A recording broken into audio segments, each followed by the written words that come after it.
Real quick before we get started, I want to tell you about my free weekly newsletter called Build Something Weekly. Each week, Monday mornings generally, you will get an email with a little bit of insight around WordPress and or podcasting. You'll get the latest of these episodes with the top takeaways, show notes, and more. And you'll get the latest content from the previous week. You'll also get a recommendation. It is action-packed for your Monday mornings. It is free and it is weekly, and you can sign up over at buildsomething.email. Check it out. It's a free weekly newsletter over at buildsomething.email. Something I, and perhaps you, feel I do terribly is email marketing. I'm worried I'm not going to segment my list the right way, that I email my list too much, and that what I send is not aligned with what they signed up for. But let me tell you, after this conversation with Samar Owais, I feel a lot better.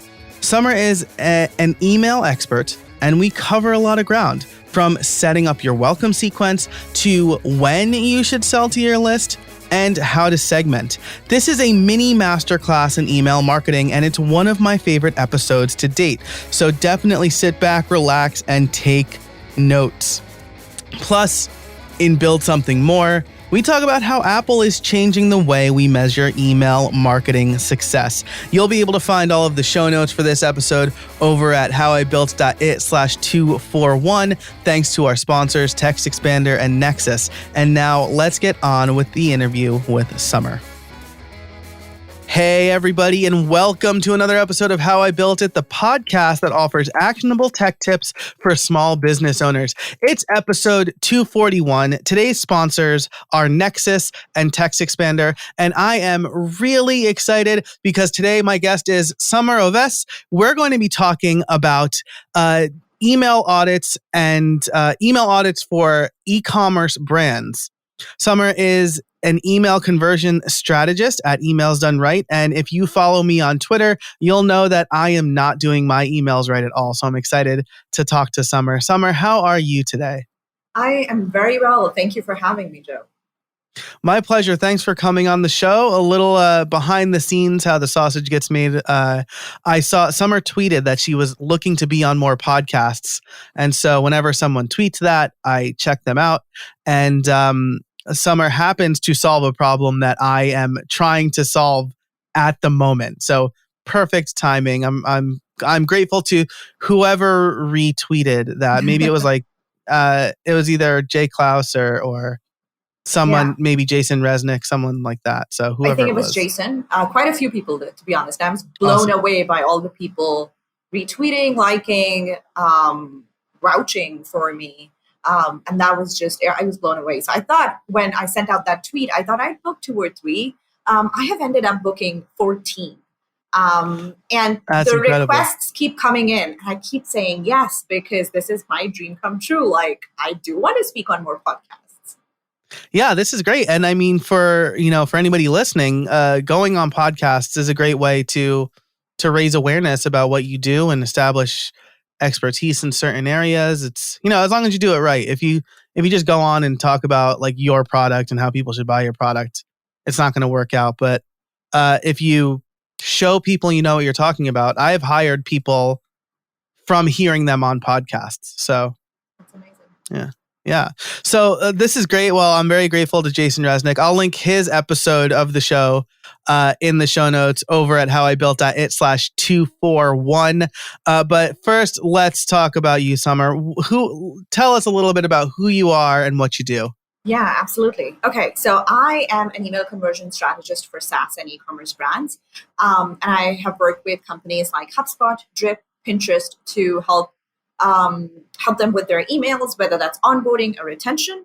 And so that's what I focus on the SaaS side. On the e-commerce side, my focus and specialization is in lifecycle emails. So the lifecycle emails are the automated emails you get that a brand sets up, right? So when somebody signs up for your newsletter, what emails are they going to get? When somebody buys something from you, what emails are they going to get? So I build out all these email journeys for brands, and then we execute them. Wow, that's amazing. So let's talk a little bit about the life cycle emails, right? Because I think this is probably for a little bit of background. People who listen to the show are mostly freelancers and small business owners. Many of them do client services. I suspect some of them also sell products. I happen to do a little bit of both, and so the life cycle emails is something we were talking in the pre-show about how important they are because I'm a web developer by trade. And so I set up my own LMS using WordPress. I connected ConvertKit to it to make sure like all my people were tagged or whatever. But I noticed that the way I configured my emails, and I did not test this myself, which is on me, people when they signed up, especially for my membership, they would get about 10 emails. The receipt or the invoice or whatever, like the confirmation of payment, the account email, the welcome email, and then an email for every course that I offer because members are automatically enrolled in every course.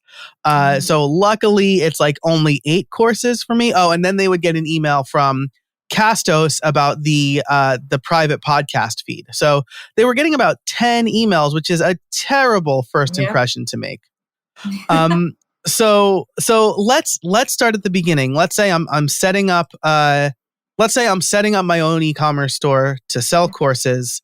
I am trying to build my audience, and I've sold services for a little bit, so I have like a Twitter following. I have a small email list. What's my first step in setting up a life cycle email sequence?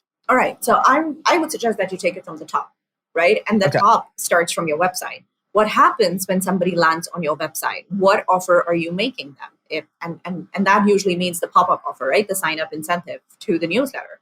Usually it's for course creators or service-based businesses. It's usually some kind of a download or an email course that drips out over the course of a week, right? Or something along those lines. That is your sign-up incentive. That is the offer that people are going to see when they land on your website. Okay. Right. And if you're building your audience, then your sole goal is to grow your email list. And so you make that offer as attractive as possible, but make sure that whatever promise you're making in that pop-up or in your offer, it carries through in the welcome email. And so the first step is obviously sending the welcome sequence, right? Because if somebody's just signed up for your newsletter, now what are you going to send them? And the answer is a welcome sequence. And this is where you start thinking, okay, what is the main goal of my welcome sequence? What do I want them to do after receiving my emails? Is it check out my courses? Is it contact me for services? Do I want to sell a small productized service that I want them to buy?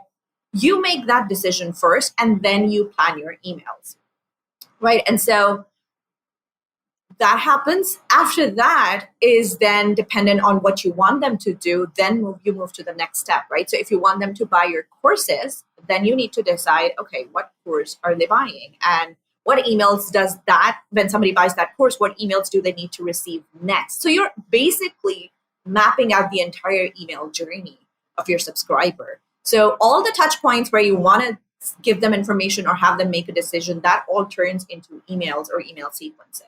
So for courses, it could be like a post-purchase, obviously. It could be also, if you find that somebody, and then also, I'm jumping ahead of myself, so I'm going to slow down a little bit, right? There's also the abandoned cart if you want to go that route. And also there is then a sales sequence that goes out when somebody doesn't buy from your welcome sequence, right? Because as important as it is to plan for the conversions, it is equally important to plan for the non-conversions.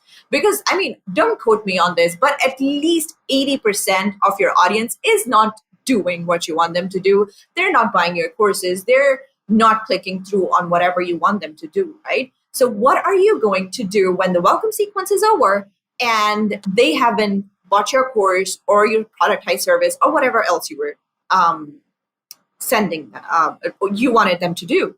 So create a plan for that and then create an email sequence for that as well. Awesome. I'm for those of you who are listening and can't see what I'm doing, I'm kind of drawing a diagram. Usually I'm just taking notes in Evernote or Notion or whatever tool I happen to be using that week.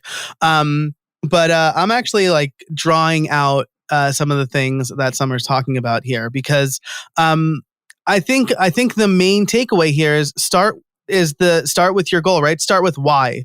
Yeah. Why are you setting up this email sequence?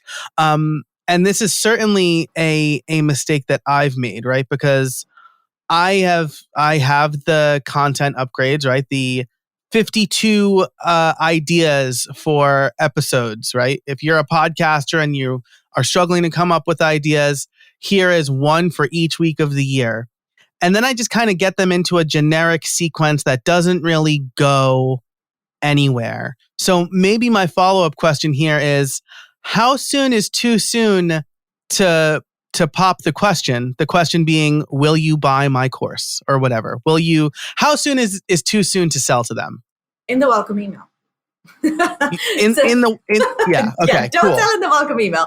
And also just here's the thing, right? So I would say conversion is a single event, but for that single event to take place, you need to offer your audience multiple opportunities. And that is where an email sequence comes in, right? It's a number of emails that go out. So maybe don't sell in the welcome email, but there's no law that says that you cannot sell in any of the other emails, right? So this is a welcome sequence is a relationship building exercise almost. And so you're getting your audience familiar with you, you're building trust, you're establishing expectations, and you're telling them about yourself, right? And then the last step, or even during any of these steps, you need to start talking about how you can help them. Because they don't really care about you beyond finding out, okay, who is Joe and what does he do? But the last question is, how can he help me? So that is the one, that question is what your emails need to be focusing on. This episode is brought to you by Nexus. Look, I know what it's like to spend too much time managing your website instead of your business. In fact, the previous host for this very show made it harder for me to focus on creating content because I was always trying to fix some problem with my website, especially on new episode days. And that's why I switched to Nexus. With Nexus's managed WordPress hosting, I don't have any problems to fix because Nexus fixes them for me, usually before I even know about them. I don't need to worry about my site going down on new episode days, or updates, or backups. I don't even need to worry about plugin vulnerabilities. Nexus has me covered. That's why I can be so consistent. And now they have membership sites with WP Quick Start. A membership site, especially if you're a creator or small business owner like me, can be a fantastic way to increase revenue. But there are too many moving parts for most people who just want to set something up and start making money. Membership sites with WP Quick Start does it all for you. That is great hosting. So check out Nexus today if you want a website and not a project. For a limited time, you can get 50% off your first 6 months. Just go to howibuilt.it/nexus, NEXCESS. That's howibuilt.it/nexus for 50% off your first 6 months. Thanks so much for Nexus for being a sponsor of How I Built It. I've fallen into this too, right? Because, you sign up for an example is Untuck, right? It's a great brand for button-down shirts for husky guys. Well, I guess for all guys, but they fit me especially well. They email me every single day with a sale. And so I think that some people worry that they're going to, that they don't want to sell to their audience too much. But the other side of that token is that I haven't unsubscribed from Untuck's emails, right? I just ignore them. And then I'm like, oh, well, 50% off their fall collection, that sounds good. And I need new shirts, right? So what would you say to somebody who says, I'm worried I'm going to sell too much to my audience? I would say, look at Untuck. They're doing a terrible job at selling, but they're still doing it. I have a fundamental problem with e-commerce brands offering discounts. And I get it. I work with a lot of small, newer e-commerce brands owned by women or people of color, right? And so I get it. And I get that until you're when you're building your list, when you're just starting out, up to 15,000 subscribers, I'm okay. I will not question you offering a a sale as a sign up incentive, right? But beyond that point, you need to start focusing on building relationships, because you managed to, by 15,000 subscribers, you managed to build a customer base. Now it's time to start building a relationship with them. And 15,000 is enough of a number to start seeing money from your emails, right? So think about value. What value can you provide? Is it free shipping over $30 or $50? Is it free international shipping over $100?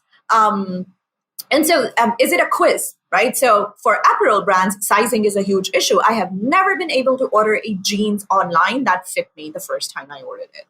For some reason, jeans buying is beyond me, or for at least my body type. And so I imagine it's the same for clothes. It's the same for skincare brands, right? So focus on your audience's biggest problem, or the friction they're feeling when they're buying from you, and then see how you can sort it out with an offer. That is not a discount. That is something else, right? So quizzes perform incredibly well. Free shipping is great. Extra samples or a free gift is also wonderful. And I share this example of my favorite example, right? So I was consulting with a brand, and they had a free sample, and it was a skincare brand. They had a free sample, and people only had to pay shipping, which was maybe $7 or $14, I forget. And it was not converting. It wasn't doing well at all, right? So we flipped the idea, and we, instead of asking people to pay for shipping, we put a price on the sample, and we made the shipping free. And it started converting like crazy. Wow. So do you think yeah, go ahead. Do you think it's because, like, at that point, the person had skin in the game, forgive my pun, I guess, but it's because they shelled out a little bit of money, so they were personally invested at that point? I think it was more to do with perception, because when you're giving away something for free, people don't value it that much, especially if it's a product. Yeah. And so when we put a price on that trial, that sample pack, people started taking it seriously. I love that. And it makes sense, right? Because how many free trials have you signed up for, have the listener signed up for software as a service that then you just abandon later probably because you never tried it, right? Yeah. I'm going to sign up because it's free, and then I'm not going to use it. And then they're going to be like, well, let's extend. Canva does this, right? Yeah. I paid for it for a little while. Now I use a different service called Design Pickle. And every so often they're like, hey, why don't we give you 30 more days of being a pro? And I'm like, great. I have a free month of this thing, and I'm probably not going to pay for it afterwards anymore. Yeah, that happens. So this is where strategy comes in, right? So, and planning. So if you have somebody who was paying for your service and is not anymore, instead of throwing a free month at them, reach out to them and ask what made you stop paying for us, right? What made you unsubscribe? Because I believe in voice of customer research, and qualitative data gives you insights into problems before they become problems. And so if you set up those emails, and you don't have to do it manually, right? Just set it up. Somebody who cancels, then send out an email to them. And if you really feel strongly about offering a 30-day thing, then yes, give them the option. Would you like 30 days off? Or if not, then will you please tell us what made you stop using us? Gotcha. Yeah, I love that. That's like, I always want to know, well, I can guess now when people unsubscribe from my weekly email. But I always want to be like, I want to email them and ask them, but they've unsubscribed. But for the most part, people who are unsubscribing from my weekly email are people who like signed up for a free giveaway like 2 years ago. Yeah. And then like, because like contests, maybe you can, I guess you can either tell me why this is wrong or if my perception is right. But I suspect that giveaways are a terrible way to build your email list unless it's like a relevant giveaway. No, I agree, because giveaways, people who are not even interested, everybody loves a giveaway. So those people who are not your target audience will sign up just because, we like what he's giving away. Yeah, free stuff. Yeah. And so I feel like that's almost a counterintuitive way of building your audience. Yeah. That's that's really good. Now that said, I'm like doing a giveaway right now, but it's to increase the subscribers on my YouTube channel. Like I reviewed a microphone and I'm giving away that microphone. So my goal was not to build my list, so they can get more absolutely. entries. So Medium also plays a huge role, right? So for YouTube, that's a brilliant strategy. For emails, it's not so much. And the reason I say that is because you pay for subscribers, right? And if you do a lot of giveaways and you grow your list massively, you're paying a significant portion of your list is not going to be your ideal audience, and then you're just paying for them. So it's an expensive misstep to make. Yeah, and that's a great point. And I guess while we're here, how I listen to like the deliverability podcast by ConvertKit, and they always talk about cold subscribers and cleaning your list. How often should you do that? I've heard there are strategies like, well, just send them an email and ask if they still want to be on the list or whatever. But like, I feel like, okay.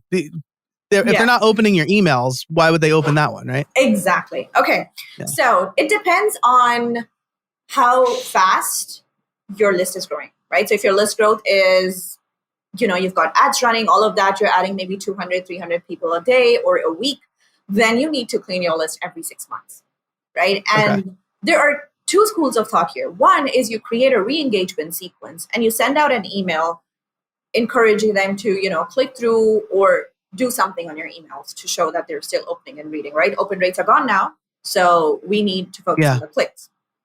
So the other is that if somebody hasn't opened your email for 6 months or 3 months, they're not going to start opening anytime soon, right? So just quietly take them off your list. You don't have to make a big deal out of it.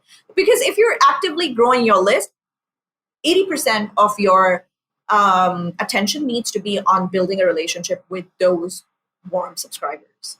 The cold ones, yes, an aging list is a reality that everybody who has a list beyond the 1 year mark has to deal with.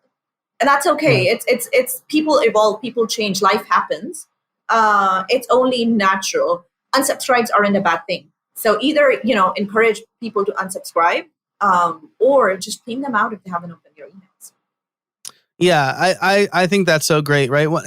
And this is another point to the sales emails, right? If I send out a sales sequence every so often, and I used to like live and die by unsubscribes, and I'm like, people who are unsubscribing, I was paying for and were never going to buy from me. Like it was like it was a bad relationship that I'm glad to no longer be a part of. Absolutely. So now you mentioned open rates are gone now. I would love to talk more about that and build something more. For as we record this, iOS 15 just rolled out, and I suspect it has something to do with that. So if you are not a member of the Build Something Club, you can sign up over at buildsomething.club for just $5 a month or $50 a year. That will give you ad-free extended episodes early, as well as a bunch of other fun stuff. Does that sound good, Samar, to talk about that and build something more? Absolutely. Awesome. I'm real excited about that one because just to tease, when that was announced in June 2021, for those who are listening well into the future, there was a lot of doom and gloom around that announcement. Awesome. Okay, so we covered a lot of ground already. So life cycle emails. You mentioned the welcome sequence. You said don't sell in the welcome email, but by the end of the welcome sequence, right? Hey, if you liked what I'm talking about and you already have a podcast, but you want to improve it, check out my podcast audit, right? Or if you haven't launched a podcast, check out my podcast liftoff course. It's just $79 to teach you how to launch a podcast, right? So how does one get to know their audience? Because I've heard conflicting opinions on this. People like Brennan Dunn think that you should never use tags for anything, that you should always use custom fields. Jason Resnick, who we were talking about in earlier in the show, has this really interesting, not rubric, but a naming convention for his tags. Does it matter as long as you're getting to know them? Am I putting too much weight on getting to know my audience? What are your opinions on that? Absolutely not. Okay, so one thing, the best thing is to segment them when they're signing up, right? Okay. It will slow down your list growth. There is no denying that.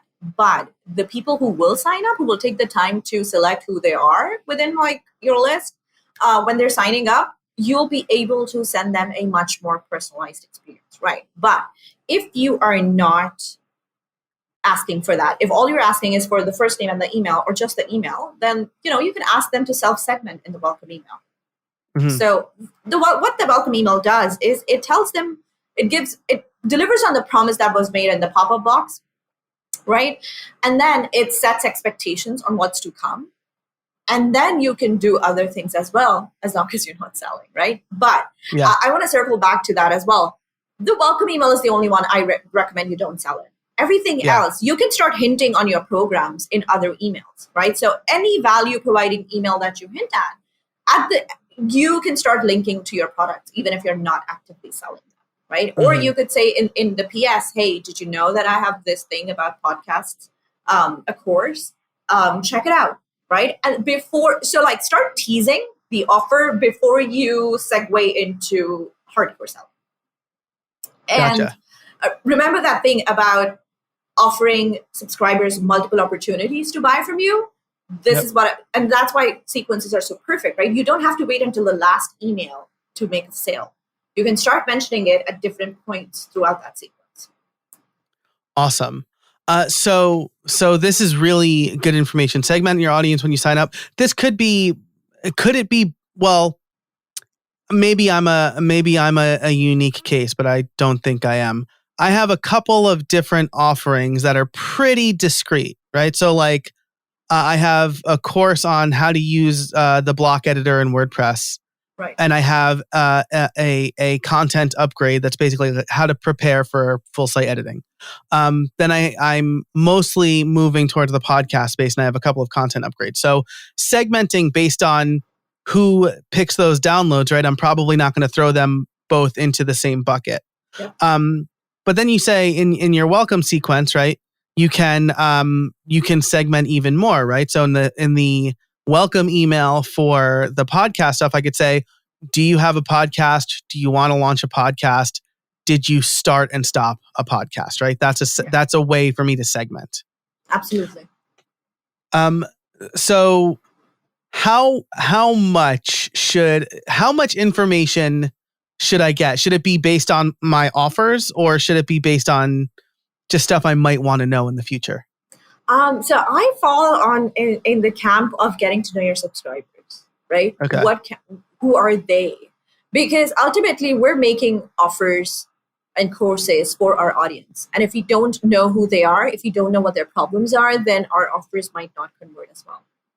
Gotcha. And so the way I approach it is I want to know who you are. So when we're talking about the Emails Done Right newsletter, I have 3 distinct audiences, right? So there are SaaS founders and marketers. They are e-commerce brands, or they're marketing people, or they're copywriters, right?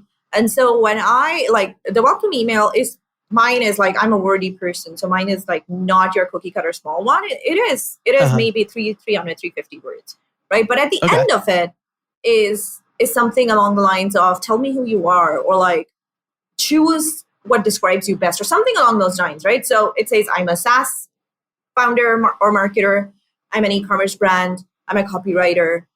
And the 4th option is, I have FOMO. Send me all your emails. Yes, now I remember what the question is. So the question is, choose what you're most interested in so that I send you relevant emails. Yeah. That was the premise of me saying. So, right? So, and I knew that these were the 3 people that I wanted to target. This was who the newsletter was for. And so I started segmenting through that. And it really, really helped when I created a course on email strategy for copywriters, because then the launch emails are only going to the copywriters. The SaaS founders and the e-commerce brands are not getting those emails because that offer is not relevant to them. Gotcha. That makes a ton of sense. So my follow-up question now is, you specifically segmented I have FOMO, send me everything. Yeah. I like I said, I have some tags. I have some segments of my audience. Students is one, members is another, people interested in podcasting, people interested in WordPress, more or less. But then I have a weekly email that goes out to everyone. The weekly newsletter. Is this a misstep on my part? Should I be sending like maybe 2 different newsletters to No. the 2? So the Okay. weekly newsletter goes out to everybody. I follow the same rule, Okay. right? Okay, great. Great. Unless my email is specifically for e-commerce, then I just suppress the SaaS people because I know it's not Okay. relevant to them. But Gotcha. other than that, it's, it goes out to everybody. And the reason I included I have FOMO, send me everything, is because those are my VIPs. Those people are so interested in what I'm saying that they want to hear everything. And so Gotcha. if I want to, do a little bit of market research for whatever course I'm making next or a service that I'm offering, I know that I can go to them. I can just email them and ask for help. Awesome. Wow, that's so smart. That's so smart. I love that. Amazing. Okay, so now I'm going to ask you, as we kind of come towards the end here. You've given us a ton of great advice. We're going to get to actionable tips. But my last question, I'm asking for a friend. What if their ESP and the way it's set up and their tags and their segments is just like a complete mess? They've got like dozens of tags, and maybe everybody's not properly tagged. Is this something that you see a lot, and how can one fix it? Oh, okay. So if you open up my ConvertKit, you just described my situation, right? So yes, Okay. I am an I feel email less person. bad now. Yeah, I am an email person, but my zone of genius is email strategy and copy. I have made a mess of my ConvertKit account, right? And so on my to-do list is either migrate to another ESP or hire somebody to clean it up. And honestly, if you have a profitable newsletter and you're selling, I would suggest you hire somebody to do this for you. Mm-hmm. If not, then I would suggest focusing on grouping your segments, tags into a segment. And this is something that I recently learned because I'm preparing for my course's next launch. And so I realized that I have all of these different tags related to copywriters, right? So somehow at some point I must have set up an email where people will, if they click through to this, tag them as new copywriters, or people who are interested in e-commerce, or people who are interested in the course and all that. So copywriters divided into 15 other tags. And so I turn them into one segment. Okay. That way I'm sending the email. When I want something related to copywriters, I'm choosing that segment instead of tags. Okay. I did something very similar where for a while I was just like, every link they click on, tag them as interested in whatever. And I'm like, This is not great for me right now. Okay. So group tags and group multiple tags into segments. Again, they'll self-select, right? And then here's the other option, or here's the other question I had regarding that. Another email I send out weekly, right, is my live stream email, right? So it's basically every Wednesday at 7 a.m. Hey, just a reminder, I'm going live over on YouTube today at 11 Eastern time, blah, blah, blah. Just a reminder, the live stream, once it's done, is only available to members, blah, blah, blah. If you don't want to get live stream emails, click here. And then they get filtered out, right? And I send it to the full list minus no live stream. Is this a workable strategy, or do you think that most people, am I at risk of seeing a lot of unsubscribes instead of people self-segmenting?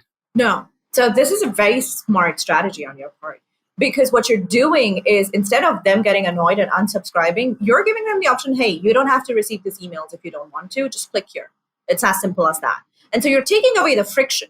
Right. Mm-hmm. And so they will think, okay, so I still will get the valuable emails that are relevant to me. I just don't want to hear about the live streams, and that is fine.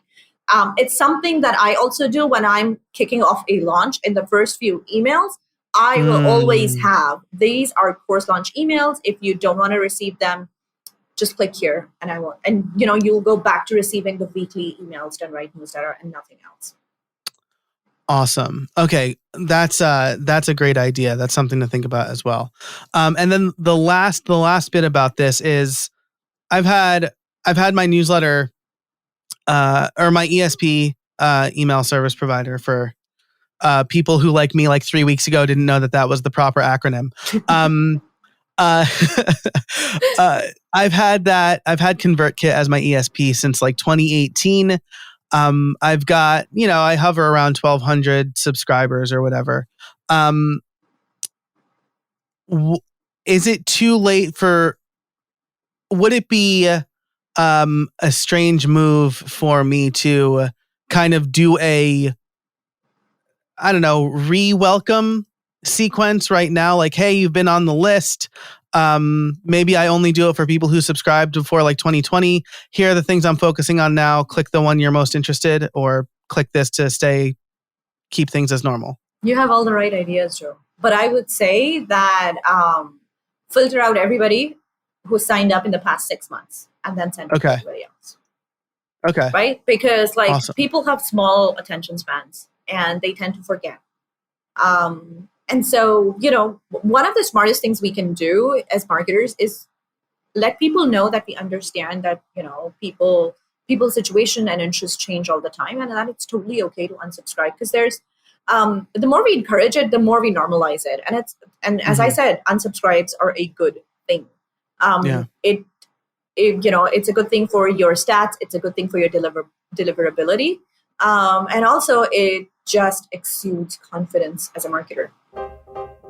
This episode is brought to you by Textexpander. In our fast-paced world, things change constantly, and errors in messaging often have significant consequences. With Textexpander, you can save time by converting any text you type into a keyboard shortcut called a snippet. Say goodbye to repetitive text entry, spelling, and message errors, and trying to remember the right thing to say. When you use Textexpander, you can say the right thing in just a few keystrokes. Textexpander lets you make new approved messaging available to every team member instantly with just a few keystrokes, ensuring your team remains consistent, current, and accurate. Textexpander can also be used in any platform, any app, and anywhere you type. So take back your time and increase your productivity. But that's not all it does. With its advanced snippets, you can create fill-ins, pop-up fields, and more. You can even use JavaScript or AppleScript. I can type out full instructions for my podcast editor, hi Joel, in just a few keystrokes. Another one of my favorite and most used snippets is PPT. This will take whatever text I have on my clipboard and convert it into plain text. No more fighting formatting if I'm copying from Word or anyplace else. Last month, I saved over 2 hours in typing alone. That doesn't even take into the account the time I saved by not having to search for the right link, text, address, or number. You have no idea how many times I want to type out a link to a blog post or an affiliate link and I can't remember it and then I have to go searching for it. That generally takes minutes, but since I have a Textexpander snippet, it takes seconds. Textexpander is available on macOS, Windows, Chrome, iPhone, and iPad. I've been using it a lot more on my iPhone lately because I've been working from my iPhone more because there are days when I'm just not in front of my computer right now. If you've been curious about trying Textexpander or simple automation in general, now's the time. Listeners can get 20% off their first year. Just visit textexpander.com/podcast and let them know that I sent you.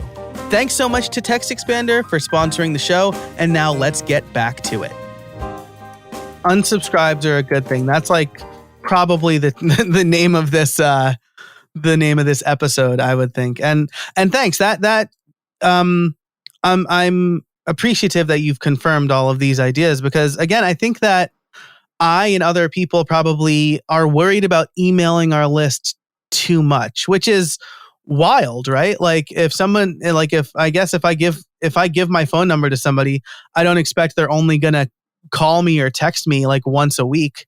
I expect that they'll call me and text me when they have something to tell me. Absolutely. Amazing.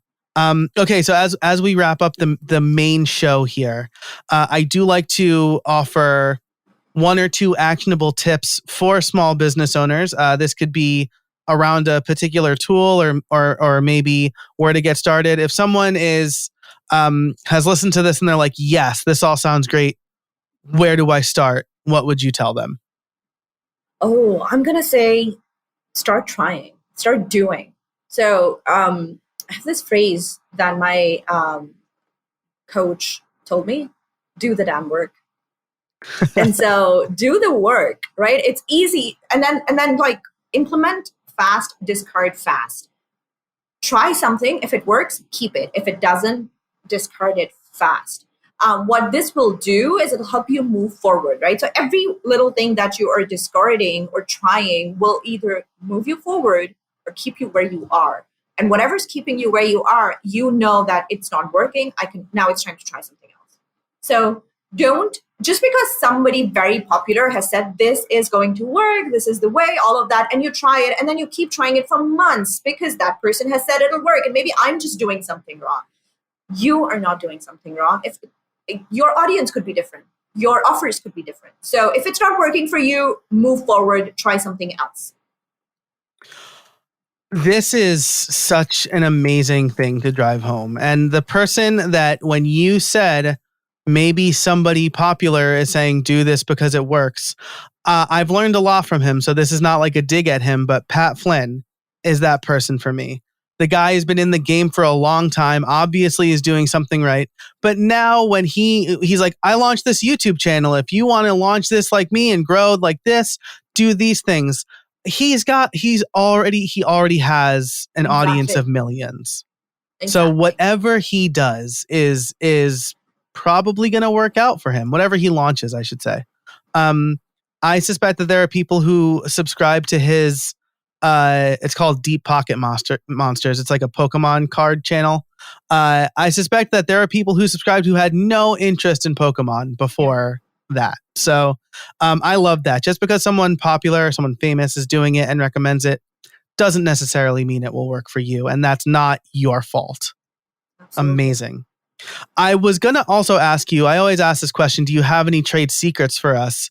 I feel like you just gave us a really good one, though. Yeah, but I have another one. And it's something that I tell to everybody who is just starting out and is feeling unsure and is not sure what to do next, right? Say yes first, freak out later.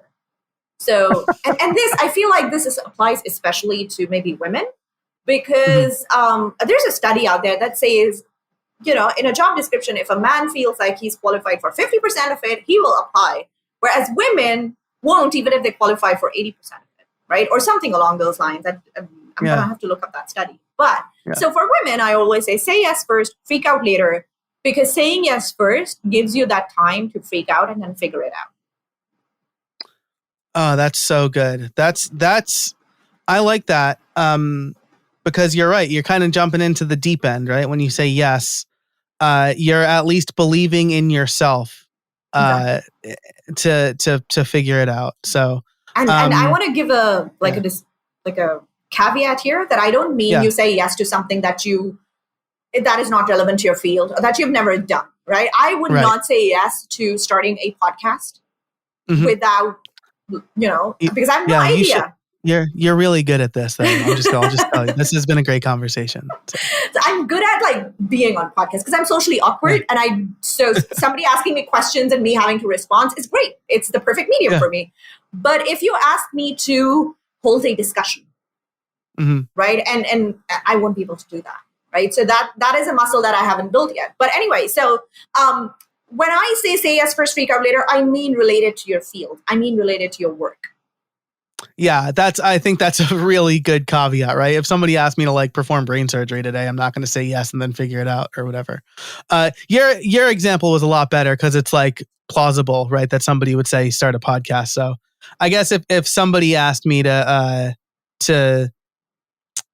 build a e-commerce site from scratch or whatever, I'd probably not do that from scratch or build a payment gateway. But if somebody asked me to build a WooCommerce site, I'll say yes and think about it, freak out later. That's cool. I'm just going to have my editor edit out that whole part and end on your point because it was way better.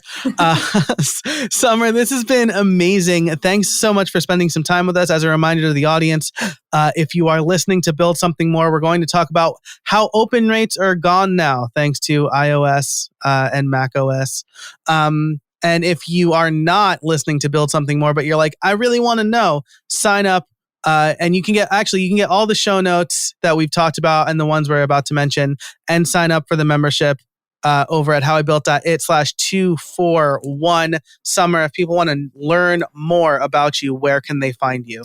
Okay, so my website, samarowais.com, which is where which is the site you go to if you want to work with me, if you have a SaaS or e-commerce brand and you want to work with me. But if you want to hear more about emails and my thoughts and ideas on it, then go to emailsdoneright.com. I pick an email fight every Wednesday. So wow. I think about emails a lot differently. And it started out as a normal newsletter, right? But every time I would write and send out a newsletter, it would turn into a bit of a fight because I challenged the status quo. And so the unofficial tagline of Emails Done Right is picking an email fight every Wednesday. Awesome. I'm going to sign up for this right now. Emails Done Right. I'm signing up as we speak. If that sounds insanely interesting to you, and it should, because who doesn't love the drama of picking an email fight? That's why landing page takedowns are so popular, right? Yeah. If that sounds interesting to you, and it should, you can find all of that and everything we've talked about over at howibuilt.it/241. Samar, thanks so much for coming on the show. This has been amazing. Thank you for having me. And thank you, everybody listening. Thanks to our sponsors, Textexpander and Nexus. Stick around for Build Something More if you can. And until next time, get out there and build something.